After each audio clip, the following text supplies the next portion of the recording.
Hello, Ram Ram, जय सिया राम, राधे राधे। आप सबका बहुत बहुत वेलकम है हमारे सतरंगी विवाह गीत चैनल में।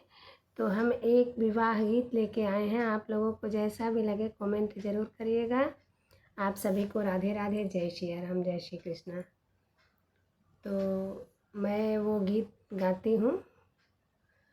पतरई राम पातर भैया लक्ष्मण ठाढ़ भय बनिया के दुकान।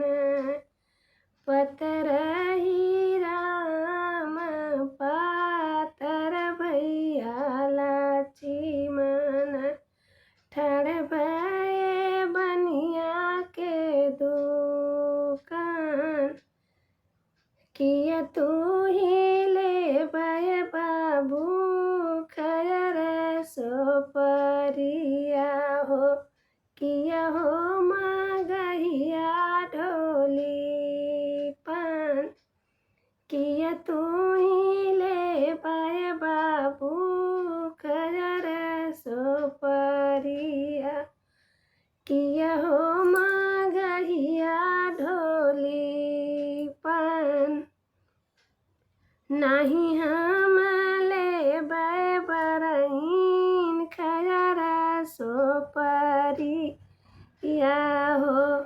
नाही हो मगहिया ढोली पान। हम ही तले बरहीन शुभ का सिंदूरवा हो। सीता बियाहन जाव। सीता बियाहन जाव।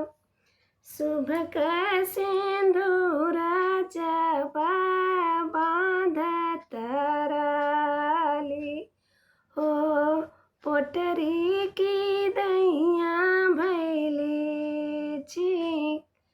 मोर घर के पिछवा एक पंडित के घराव वाहो। छिकिया के कराहू विचार। मोरे घर के पिछवा एक पंडित के घरवा हो। छिकिया के कराहू विचार। दान भला पाई बाधा है जबाला पाई बाहो। सीता दुई जिया के चाँद। सीता बियाही जब घर के लवाटिया। राम जी के लिखल बनवास।